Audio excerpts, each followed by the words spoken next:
6 महीने में 1 करोड़ पक्की नौकरी देने का हम लोगों ने वचन दिया है। यह डबल गारंटी है।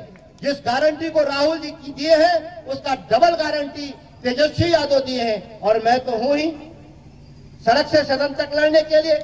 हम तो सत्ता प्रतिष्ठानों से डरने वाले लोग नहीं। राजनीति हमारे लिए सेवा क्षेत्र है, संन्यास का क्षेत्र है, राज भोगने के लिए नहीं है।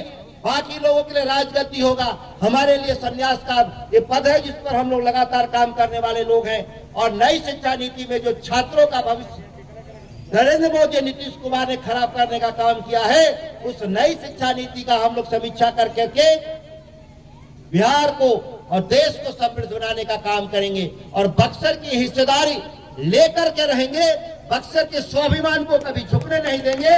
बक्सर लोकसभा के आप देखेंगे कि देश जानेगा कि बक्सर लोकसभा से एक आया था सदस्य जो देश की सत्ता को चुनौती देने का काम किया था। जिस तरह से हम लोगों ने पटना की सत्ता को चुनौती दिए, हम लोग पीछे हटने वाले लोग नहीं।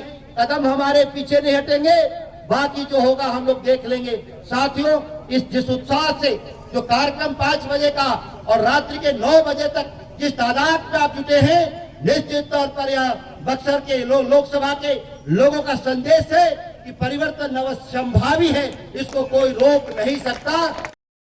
इस बात को कि अगर अगली पीढ़ियां अगर काम को लेकर, विकास को लेकर अगर मजबूत इरादा नहीं रखेंगी तो पुरानी चीजें खंडहर में तब्दील हो जाते हैं। और जिन लोग संघर्ष करते हैं कि अपनी मिट्टी को खूबसूरत बनाएंगे, वो आगे जाते हैं। ठीक वही हाल यहाँ पे बक्सर संसदीय क्षेत्र का हाल है।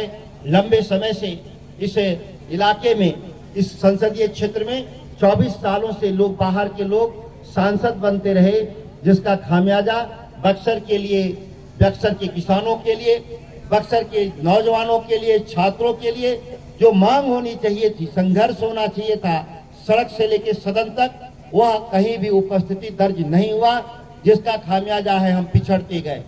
जो विश्वामित्र की धरती, शेरशाह की धरती, वीर कुंवर सिंह की धरती, जो भारत की राजनीति को प्रभावित किया, आजाद भारत में जगजीवन राम सुभग जी जैसे देश के 2 प्रधानमंत्री बने, लोकसभा के 2 स्पीकर बने, मीरा कुमार बलराम भगत जैसे लोग आज इस धरती के इलाहाबाद के 3 लोकसभा में बाहर से आए हुए लोग प्रतिनिधित्व करने का काम कर रहे हैं, जिनको यहाँ संस्कृति, भाषा और भूगोल से कोई भी जुड़ाव नहीं, जिसके चलते इस इलाके में अगर सुखाड़ की स्थिति है तो सर जो अभी चुनाव लड़ने वाले हैं उनके इलाके में बाढ़ आया रहेगा, तो यहाँ का सूखा छोड़ करके चले जाएंगे बाढ़ से बचाव के लिए। यही काम होता रहा। और यहाँ मेरे पिता सांसद रहे, उन्होंने 5 साल में 20,000 करोड़ रुपए इलाके के विकास के लिए उन्होंने दिया।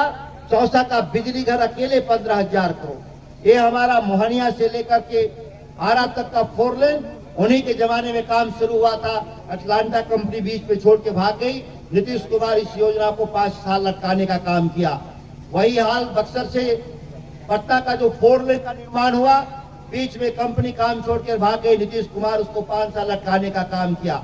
मैं भारतीय राजनीति के नीतीश कुमार नए बहादुर शाह जफर हैं। बहादुर शाह जफर जो देश के अंतिम शासक थे, उनका शासन दिल्ली से पालम 12 किलोमीटर ही उनका क्षेत्र हुआ करता था। उसी तरह से नीतीश कुमार का जो क्षेत्र है वो पटना से नालंदा के बाहर नहीं सोचते, उतना ही उनका काम है विकास करना। बाकी बिहार के लिए झांसा देते हैं कि हम बिहार को विशेष पैकेज दिलवाएंगे, हम बिहार को विशेष राज्य का दर्जा दिलवाएंगे।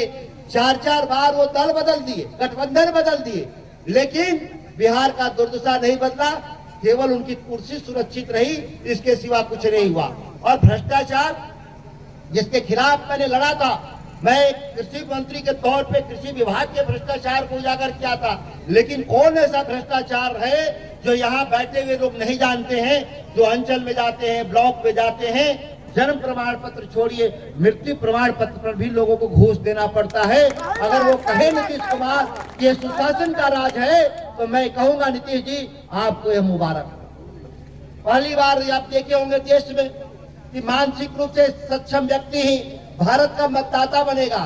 चुनाव लड़ने वाला तो बड़ा चीज होता है, आप मतदाता भी बनेंगे। उसमें लिखा है घोषणा पत्र में कि वो मानसिक रूप से स्वस्थ होगा तभी मतदाता बन सकते हैं। और चपरासी से लेके कलेक्टर तक की नौकरी में मानसिक रूप से स्वस्थ होने का सर्टिफिकेट देना पड़ता है।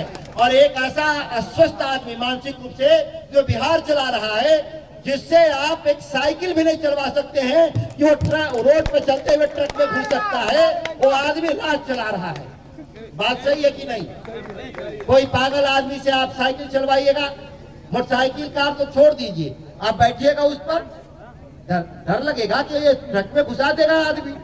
तो पूरे राज को पूरे बर्बादी की तरफ ले जा रहे वाले लोग। लेकिन देश के प्रधानमंत्री बहुत खुश है आज का कि एक 75 साल का बूढ़ा आदमी और वो भी 75, दोनों भाई जैसे दिखते हैं, बालों में तब दोनों का सफेद हो गया है, उम्र भी एक जैसा है, और एक दूसरे का पैर पकड़ रहे हैं कि तेजस्वी जी और राहुल जी की जोड़ी को हम लोग सत्ता में नहीं आने देंगे।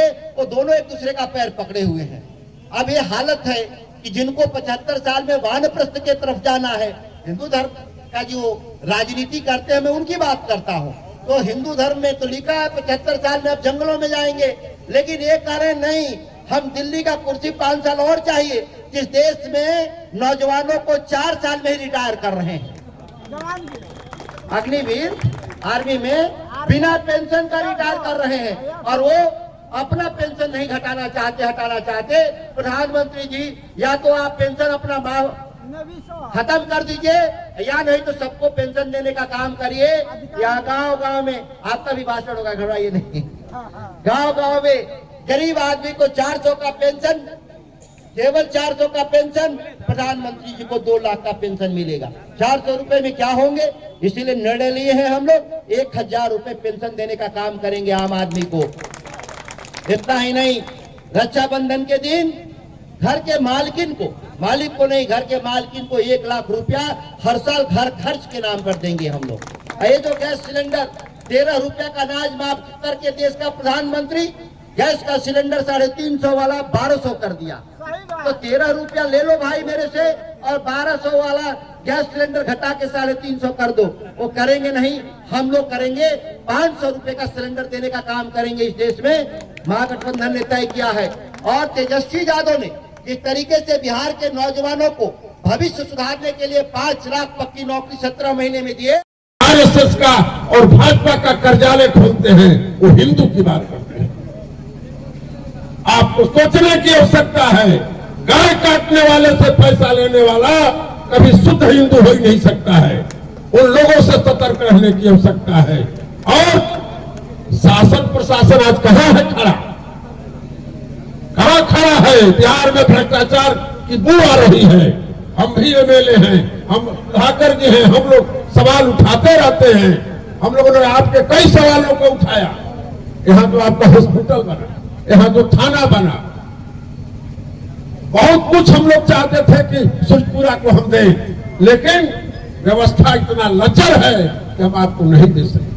आपकी लड़ाई को हम लड़ते रहेंगे, आपके सवाल को उठाते रहेंगे और आपके संघर्ष को जारी रखेंगे। सूरजपुरा के विकास के लिए मैं सतत प्रयत्नशील हूँ और रहूंगा।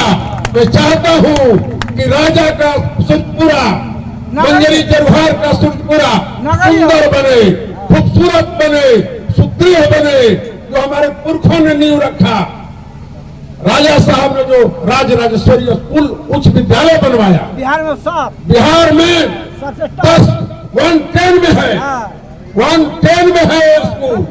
लेकिन बहुत मैंने प्रयास किया, लिख करके दिया सरकार को, इसका अच्छा किया जाए, 110 में है, लेकिन सरकार कहां सुन रही है।